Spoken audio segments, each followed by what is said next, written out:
Students. Yeah. Ex-students. Good evening, everyone. Welcome to tonight's regular board meeting for the Greater Clark County Schools. Renee, if you would show all present except Mr. Satterley. If you would join us in the Pledge of Allegiance. I pledge allegiance to the flag of the United States of America and to the republic for which it stands, one nation, under God, indivisible, with liberty and justice for all.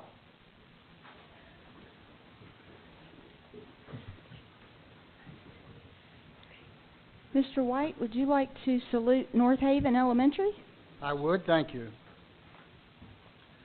The board salutes North Haven Elementary for being recognized as an outstanding, successful school by the Association of Teacher Education's Indiana Unit, ATE1. ATE1 is an individual organization dedicated to the improvement of teacher education and offers professional growth and networking opportunities for educators. North Haven was nominated for the award by Indiana University Southeast for their integration of technology into curriculum and demonstration of commitment to high standards and lifelong learning partnerships in the educational community. Congratulations to North Haven Elementary.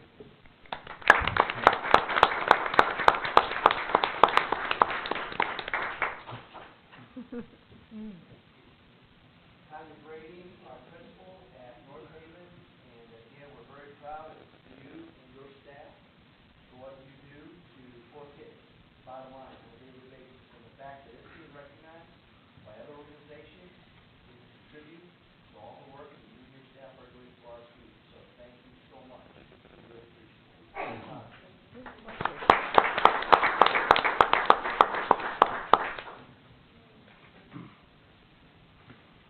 And Mr. Pavey is going to salute our technology staff.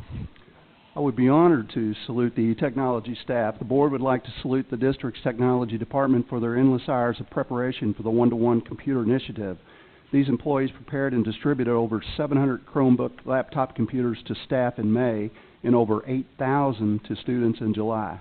Rollout events were held at Charlestown High School and Jeffersonville High School so parents and students could receive their Chromebooks and also attend a presentation that highlighted the initiative, computer policies and expectations, insurance information, and more. Your hard work guaranteed parents, students, and staff were provided with excellent customer service, pertinent information, and training necessary to implement this initiative, which will forever change the district's instructional practice. So, great job.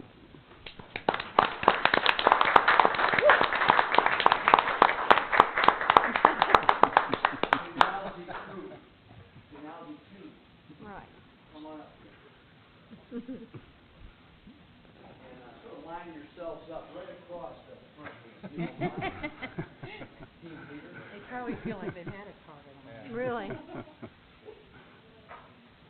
Not everyone, Good job.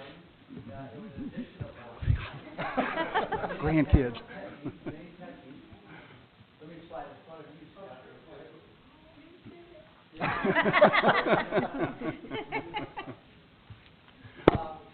we have a certificate for each of you, and I know if this is a small token, there's no way that we can, that a certificate will tell the whole story in terms of how much we appreciate what all of you've done. But after participating in the rollouts and being there and watching that process, the organization of the process, we're doing it.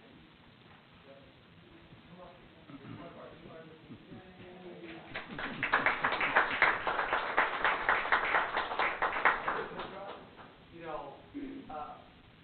Amy has, in her role in our central office, the technology falls under her area of responsibility. And she's done a great job of providing leadership and support to this group and pitching in to make sure everything is happening. Control students, Red Park is the same way. The thing I love about all of our tech people is their attitude about students. Because no matter how challenging the circumstance, they stay highly professional. They're very supportive of one another. They're supportive of our students. They watch how you guys perform over the course of those rollouts and over the course of our e-learning conference. The first day of school, we are won't token of our appreciation for what you've done to really put us on a stage that everyone else is looking at, and we're very proud of every single one of you. So, another round of applause. I'll hand out the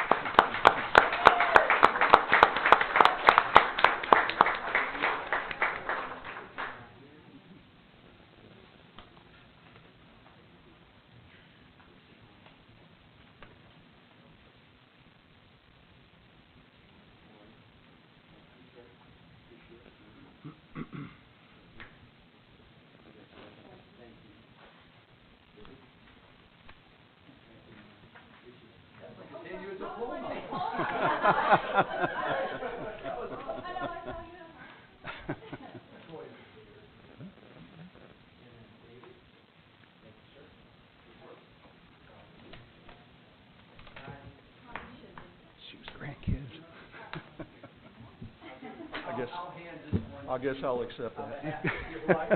Thank you.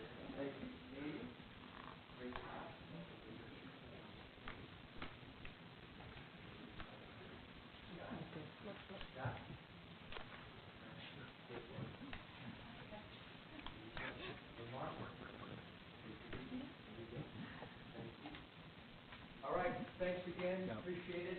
Great work.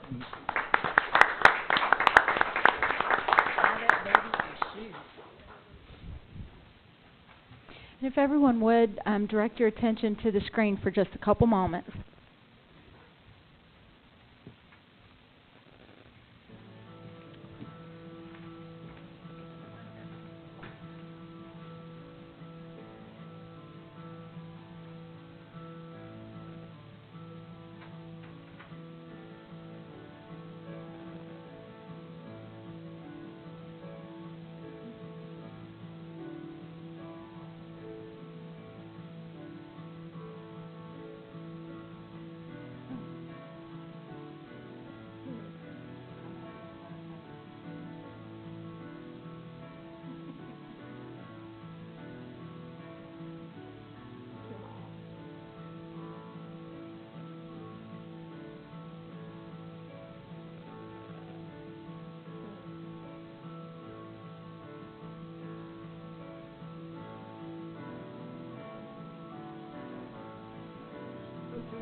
Board, this was put together. What's great about it is our parents submitted these photos through Facebook.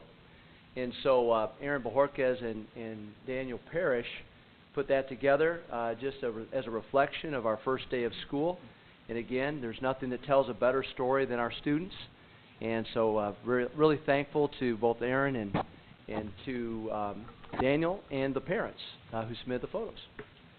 Just wanted to share that with you. All right. Make a motion to approve the agenda, but I would like to have the personnel pulled from the claims for a separate vote and further broken down to certified and classified, please. All right. That's the motion. Is there a second? Second. Thank you, Ms. Perkins. Any questions, discussion before we take a vote?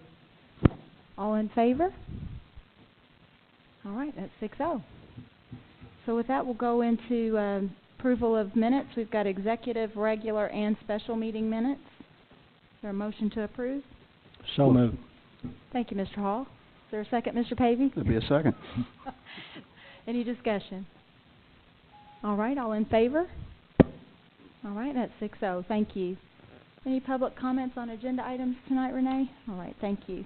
So with that, we'll move into the consent agenda. We'll take items 1 through 4. Is there a motion? So moved. Thank you, Mr. Hall. Is there a second? Second. Thank you, Mrs. Kraft. Any discussion? All in favor? Was that in favor, Mrs. Kraft? I'm sorry. Okay. All in favor? Thank you. That's 6-0. All right. With that, we'll go into personnel. We'll take certified first. Is there a motion? Motion to approve. Thank you, Mr. Pavey. Is there a Second. second? Thank you, Mr. Hall. Questions on certified personnel? All in favor? All right. That's 6-0. Next, we have classified. Well, I'd like, can I break out classified change in assignment? Mhm. Okay. I'd like to make a motion to vote separately on classified change in assignment. All right. Mr. Pavey would like to separate change in assignment from the classified report for a separate vote. I'll second that. Thank you, Mr. White. Any questions? All right, so we'll go ahead and vote on classified change in assignment first. All in favor of the change in assignment under the classified report, please raise your right hand. Okay, that's 5 and an abstention. Yes. All right, so that's 5, 0, and 1 abstention. All right, thank you. Next, we'll take all other listings under the classified report. Is there a motion? Motion to approve. Thank you, Mr. White. Is there a second? Thank you, Mrs. Kraft. All in favor of the other listings under the classified report as presented, please raise your right hand. And opposed? I want to abstain. And an please. abstention. So that's a 5-0 and an abstention. Renee? Okay, I'm glad we got through that. Thank you for your patience. Next we have gifts to buildings. Mrs. Kraft, would you like to talk any about that? I guess my buddy's gone, isn't he? Okay, yes, I guess you can see $6,500 from Nace Mukins, $3,000 for the marketing fund, and the U.S. Tennis Association, $2,500 for the tennis shelter, and yay, we needed that for the tennis shelter. And Clark County Jail Commissary Fund, again, giving us $1,000. Thank you so much. We really, really appreciate that. All right. Is Motion there a to motion? approve. Thank you, Mr. Pavey. Is there a second? Second. Thank you, Mr. White. We always appreciate our donors. Any other discussion? All right. All in favor of accepting the gifts to buildings as presented? And that's 6-0. Thank you. With that, I think Dr. Mellon would like to recognize a couple of folks that are here from the personnel report. Yes, if you don't mind, we'd like to just take a minute. As part of our personnel report this evening, we had the opportunity to approve the girls' basketball coaching position at Jeffersonville High School. Mike Warren is here with his wife. We appreciate them. Please stand. We welcome you to our family. Mike has been assistant basketball coach at New Albany High School, English teacher at New Albany High School. Mike, I've heard that you are a very good teacher, which that comes first and foremost over coaching, but the fact that you're also a good basketball coach is an added bonus for us. And our girls are going to be very fortunate to have you and your wife and family as part of the program. So thank you so much for being here, and congratulations. Yeah. It also might be a good time for our technology staff that's put in so many hours. If you or anyone else, if you would like to be dismissed at this time, it would be an appropriate time to get some rest. Bye.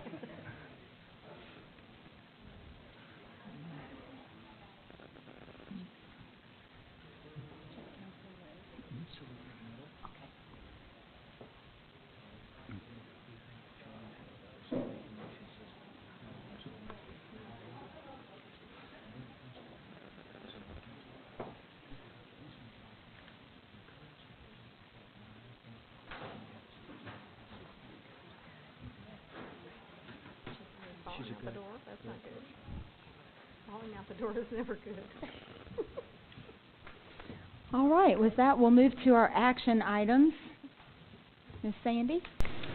Yes, thank you. The first item that we have on the agenda this evening is the second reading for the employee attendance policy.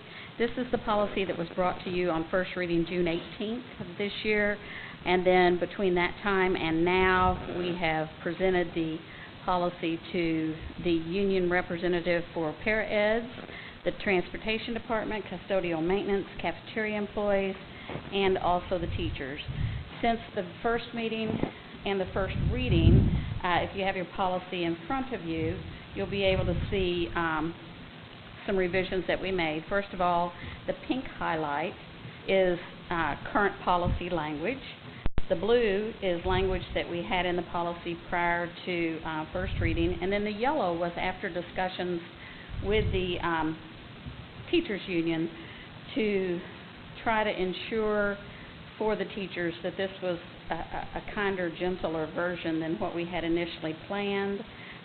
We still will be using EPRC as the kind of benchmark entity in the corporation to review issues of non-compliance with the policy. But, and certainly we understand that this is a change. This is a big change because it takes away persons that are abusing the policy at this time who have run out of all available leave and then want to be able to use unpaid leave by merely bringing in a medical statement. It eliminates that so that we can avoid having 610 incidences of unpaid, unexcused days occurring in the future. We believe that, first and foremost, the change in the policy will help immensely in making or encouraging the staff in total, not just teachers, over all groups, to understand that kids are first and they're of primary importance, and that we need to have people in the classrooms and assisting in the classrooms and providing food for the kids on a regular and continuing basis. We also think that the clinic component that we're entering into will help reduce absences because we're going to have on-site opportunities to get medical needs service. It's a change. Change is difficult, but we believe that we will continue, as we have in the past, to work with the different union groups. If there's problems with the implementation of this policy, we can certainly revisit. I think that we have also heard that it might be beneficial for the board to take a look at this policy again midway through this school year to see the results and to see if it's working. So at this time, the superintendent recommends approval of the policy, and if you so desire to have the mid-year review added in there, that could be a part of your motion. I would like to so move that we adopt the policy, and I would like to have the EPRC and the GCEA get together mid-year, which would be about January, and review how the policy is working and if there are any problems that we need to address, and report back to the board on that. That's my motion. And I would second. Any other discussion? Yeah. In my mind, I don't think our teachers need a policy to put kids first. I believe all of our teachers in Greater Clark understand that kids come first. We do not need a policy. It's a shame, and we have to have a policy because dealing with 2% of our whole staff, 5%. But we have a lot of policies, and this is just another one of them. And the old rule, too many rules get good kids in trouble. I think too many policies are going to get good teachers, good employees in trouble. But you got to have them, and so we got to move forward. Any other discussion? Questions? I just have one matter of clarification, Sandy. The policy applies to all staff. All staff, absolutely. Okay. Across the board. All right.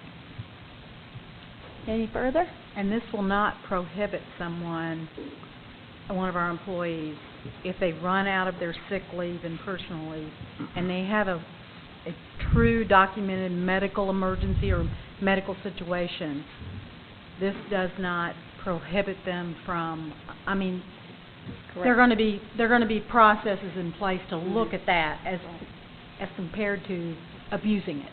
Correct. From the first reading till now, we added in some protocols for EPRC, including considering any mitigating circumstances for the absences. Okay. So, and so if we know that there's someone that is not eligible for FMLA or chooses not to use FMLA, but has a continuing illness of some sort or need of some sort, those will be looked at through the mitigating circumstances provision of the policy.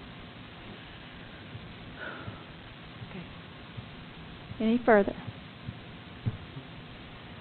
All in favor of adopting the policy as presented with a mid-year review brought back to the board, please raise your right hand.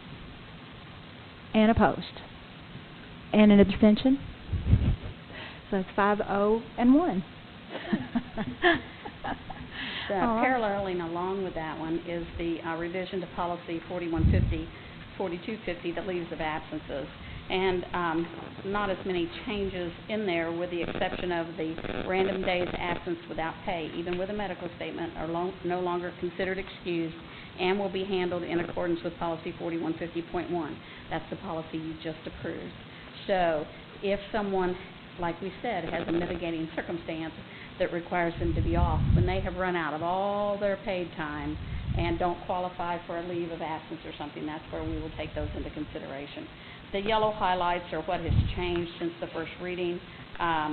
Certainly, I would recommend, if we're looking at the employee attendance policy mid-year, we could also look at this leave of absence policy because they track alongside one another. And at this time, I would recommend, on behalf of the superintendent, that this policy be approved.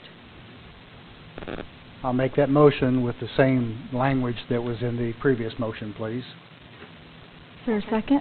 Mrs. Kraft, thank you. Any questions or discussion on this one? All right, all in favor? And opposed? And an abstention? That's 5-0 and 1. We're working Renee tonight. Moving right along, we'll go to revisions to policy 4219.4. It's the drug and alcohol testing of CDL license holders. This is the first reading and no action is needed, but just a little background. We've had this policy in place since 1995. There's been some revisions made. We looked at it in 2005, and now Midwest Toxicology, who handles our drug testing of our CDL licensed individuals, mostly our transportation department. They have set out a few protocols and changes in the process. You'll see those highlighted in the policy. It's pretty lengthy. Not anything huge because we follow this policy pretty well. It's first reading, no action needed, but if you have any comments or questions, feel free to call me on that one. The next one is interlocal agreements with the City of Jeffersonville, and if you will remember, back in March of this year, you approved the interlocal agreement with the Jeffersonville Police Department for our additional officers that we will be using. When it went to the city for approval, they asked that we add language in there to indicate that we could annually review the cost factor associated with this agreement. So they have approved it with that additional language, and I'm bringing it back to ask you all to approve the policy with the language that allows for an annual review.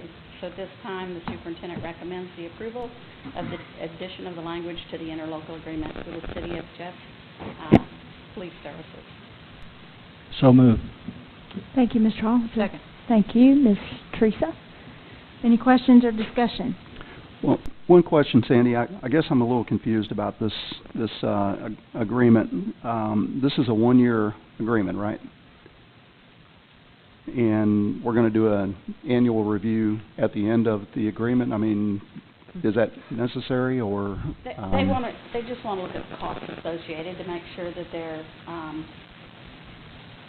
as they anticipate that they will be looking at the budget in front of the services being offered. Okay. I just thought that probably a review would already be in place if you have a one-year contract, but, I mean, I guess that's fine. I mean, I'm absolutely for it. I just didn't quite understand the review, so, okay. They just wanted the language specifically set out in the document. Okay. Just out of curiosity, I know the first vote on this interlocal went like 5-4. Did this one, do you know what the vote was on this one? I do not. I don't. They approved it 5-4. They approved it, Subject yeah, they approved it Subject 5-4, to. Okay. and then, yes, just asked that the cost factors. I think the intent is to continue, on their part, to continue the agreement, but they do want to be able to review the cost factors for potentially some modification in cost on an annual basis. So I certainly understand Mr. Pavy's concern related to this whole matter, but I think they decided to go forward with this and then figured out that cost factors can change from year to year, which we understand that, and we're willing to work with them. We have a 50-50 relationship with the City of Jeffersonville related to cost factors for our SROs, and to me it's a percentage, and that percentage can change year to year depending upon costs that may increase. So, Any other discussion? I have trouble putting costs on kids' life, just for the record. Any other discussion? All right, all in favor of approving the interlocal agreement? And that's 6-0. The next item that we have is the agreement with Tunnel Mill Farms, LLC, and the Jeffersonville High School Building Trades Program. And I'm really excited about this. I just hope everybody else in the audience and the board members are excited too. We have a couple of individuals who are graduates of Jeffersonville High School, Mr. Alan Connor and Mr. David Blankenbaker, and they are doing business as Tunnel Mill Farms, LLC, and they build homes all over the Clark County, southern Indiana area. And we have experienced problems in the past few years of getting suitable locations and projects for our building trades program. And so over the past several months, there's been discussion with Ms. Straight, Travis, Dr. Mellon, the building trades teacher, Mr. Brown, to with these two individuals about using our Greater Clark Building Trades kids to actually build houses on property owned by the LLC. The one that's going to start this endeavor is located at Liberty Point Subdivision, and it's located kind of behind the old Grants Plaza in Jeffersonville. If you are familiar with the Simmons Dance Studio, it's back in that area. The LLC is going to own the property. They're going to provide the building materials. They're going to try to get some of the materials donated. They're going to work off of a scope of work that Mr. Brown and his students will develop as to, you know, what all they will do. What they're not capable of doing, the LLC will bring in subs to help complete that component of the project. But, you know, if they're capable of building the home in its entirety, they will be able to do that. Once the property is sold, after we have completed it, and it's been accepted by the LLC, they will market that piece of property. And once it's sold, they are going to give 100% of the profit off that house back to Greater Clark to continue the building trades program and to build on the building trade program to the point where maybe someday we'll actually have resources to buy our own piece of property and build our own house and then market it for the profit to come back. In working with the LLC, you know, the benefit per year could be $3,000 to $5,000. We don't know, but it's really an exciting endeavor. And so the superintendent's recommending at this time approval of the agreement with Tunnel Mill Farms. And board, if I may add, Mrs. Straight did a tremendous job of establishing this relationship, and Mrs. Lewis did a great job of working out all the details, and which just shows, you know, the teamwork that's involved. But again, more importantly, this partnership, trying to give our students some real-life experience, applying what they're learning to real-life application. I can't think of a better way for those kids, because they're going to actually get involved in the process of estimating work they're not just gonna go in and hammer nails into wood and that kind of thing. That's part of the process, but they're gonna learn the whole process of building a home. And to me, it's a great partnership. Make a motion to approve. Thank you, Mr. White. Is there a second? Second. Thank you, Teresa. Questions, discussion? Can I just say that, you said I was going to say something tonight, didn't you? Anyway, we had one of our, I said I wasn't going to say anything, and he bet me. Anyway, we had one of our sons graduated from building trades at Jeff High School and went on to Indiana State for building construction management. So it's a marvelous program, really, really good program. I'm thrilled for them. And to think, and Blankenmaker, of course, graduated with half my kids, so he still has that allegiance to that school, and that's wonderful. That says a lot about that school, that he still has that kind of allegiance to do that. But on that, with David and Alan, it was just a great, when I read it, I couldn't contain myself. I called both of them, because I know them, thanked them profusely, and Alan said, if this all goes well, there's potential for this to carry on. So if you know any of them or see them, please thank them, because it's a great community collaborative effort between the schools and the private business. So I thank Julie and Rick, Travis, and all of them that put it together. It's great. Dr. Mellon, how many students will this be able to accommodate max? From a max perspective, I don't know what the max will be. Usually that course, you would like to see minimum of 20 students, perhaps up to 50 students. What happens is these students, this is built into their schedule, and they jump on a bus and they drive to the location, the project site, and you have one teacher. And so the numbers, you have to be a little bit concerned because you want to make sure that there's proper supervision and safety. But my hope is that the program will continue to grow, and perhaps there'd be a need for increased staff to accommodate the increased numbers of kids. Now, is it open just to Jeffersonville high school students, or does Charlestown? It would be open to any greater Clark County student. So if there's a Charlestown high student that would like to come down and be part of that building trades program, just like we have our own auto tech center in Charlestown, and Jeff students and New Washington kids come down. So yes, it's open to all of our students in greater Clark, high school students. Fantastic. Thank you. Any other?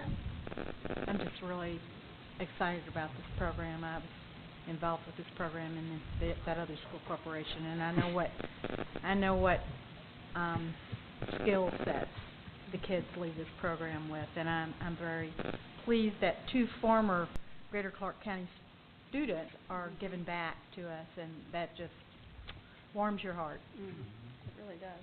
It does. And I'm sure you had something to do with that, Ms. Lewis. Well, I just know him, but Since you know actually it was one of them Julie. pretty well. Where's Julie? All in favor? And that's 6-0. Thank you.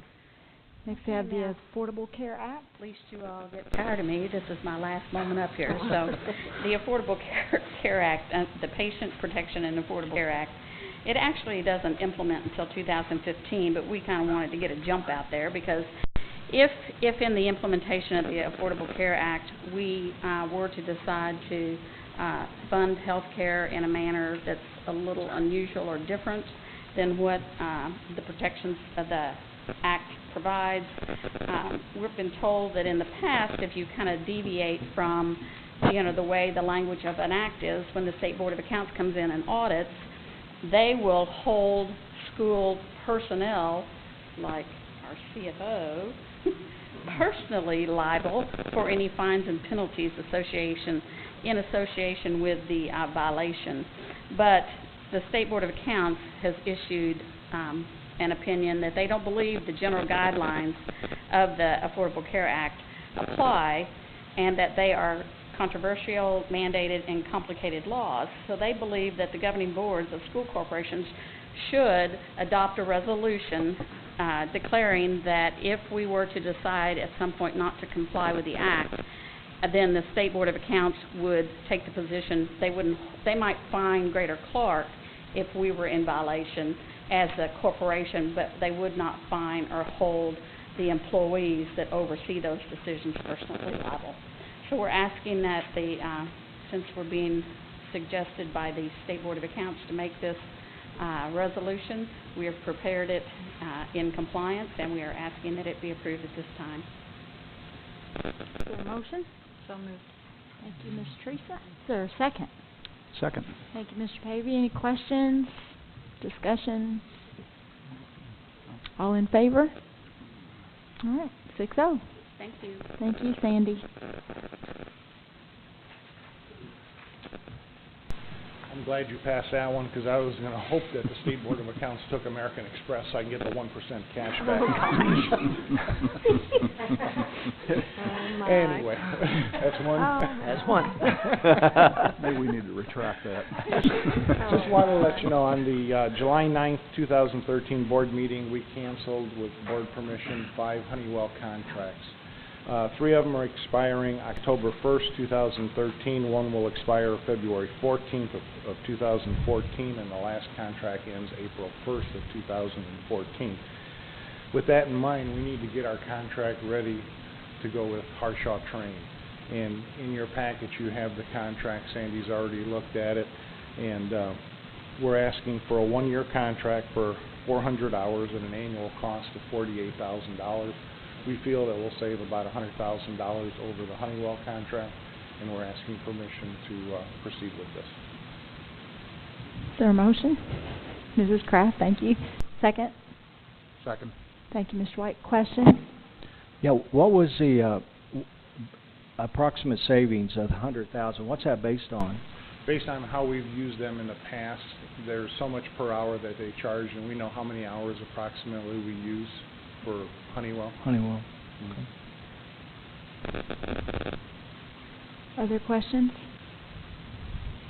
All in favor? And that's 6-0. Okay, thank you. Thank you. Additional Chromebooks. As we talked about earlier, we had a rollout. We rolled out over 700 units in the spring to teachers, and at the rollout, we were prepared for 8,000. As of today, our enrollment for grades 3 through 12 is now at 8,022. That 8,000 initial inventory had included what we had hoped would be our kind of surplus, our backup. And so when we talked to our DDI leasing company, there is a 6 to 9 week backup in delays in receiving Chromebooks because of a part that's in China that actually has a problem.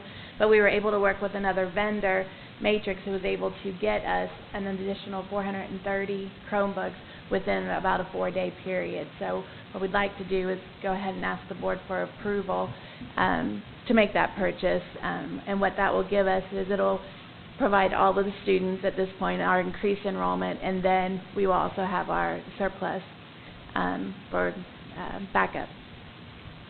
Is there a motion? So moved.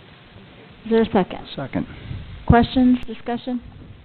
I'm glad they threw in free shipping.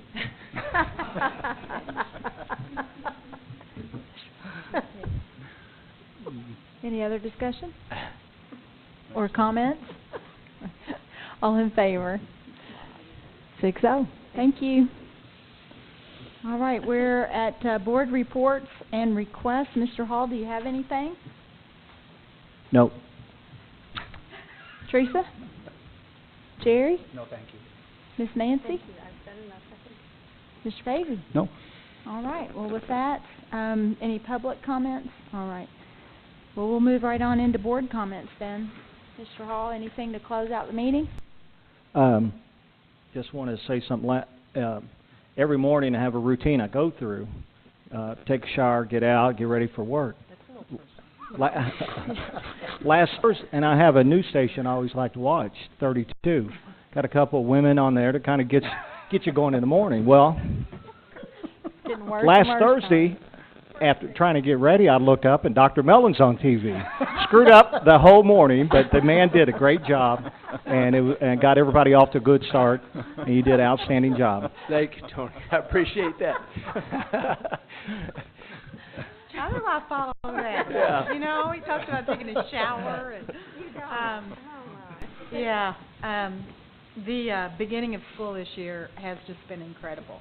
The amount of good PR press has been, I wish Erin were here so I could tell her, but it was just, you're on TV, we've got, paper in the newspaper, we've got this with all the, turning in all the pictures, and it's just been great. The other thing I wanted to say is I truly appreciated the opportunity to attend the e-learning conference. I could only be there for about half the day, but I found it very well planned.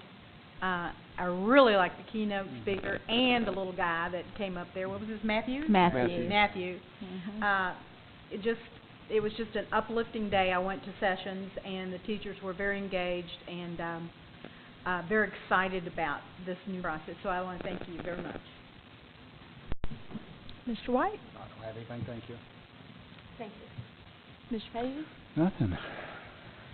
Well, I also want to thank you, Brett, for bringing the e-learning conference to Greater Clark. It was a great experience in this business, as well as my real job.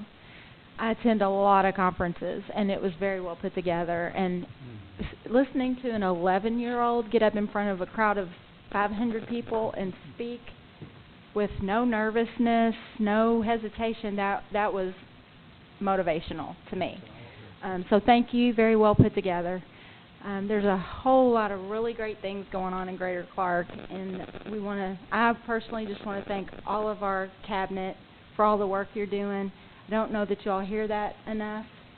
I know 8 weeks to prepare for the start of school was crazy, but you did it, and it went off very well, and we appreciate everything that you're doing. Just want to say thank you. And I'll turn it over to you, Dr. Mallett.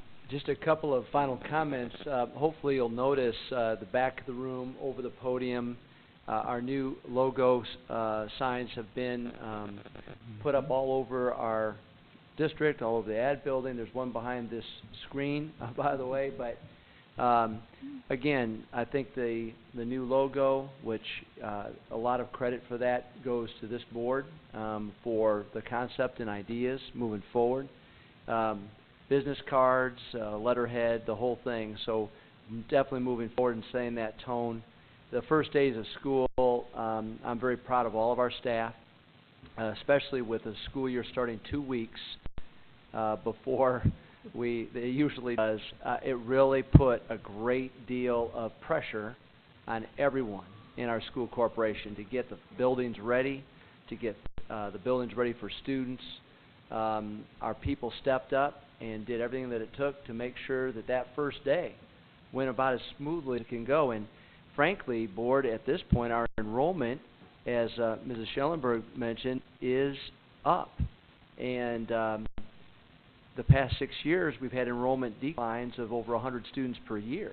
And at this point in time, we're going to be up, we think, at least 100 students. So there's been a big change that we're pretty proud of moving forward. And that's, again, a reflection of all the hard work that everyone's putting in on behalf of our kids in Greater Clark. So just want to thank you and all of our staff for everything that's happened to get our school year off to a good start. And part of the issue, too, any negatives that are occurring related to bus transportation or traffic patterns at our schools, part of that problem is because of increased enrollments. We're working on those very diligently to solve those matters, but part of it is because we just have more kids coming to our buildings and more car riders, etc. So I want to assure you that we are working diligently to resolve those matters, but it's sort of a good problem to have. So thank you. With that, is there a motion to adjourn out there? Motion to adjourn. Thank you, Ms. Baby. Is there a second? Second. Thank you, Mr. White. All in favor of adjourning? All right. Thank you. Good night.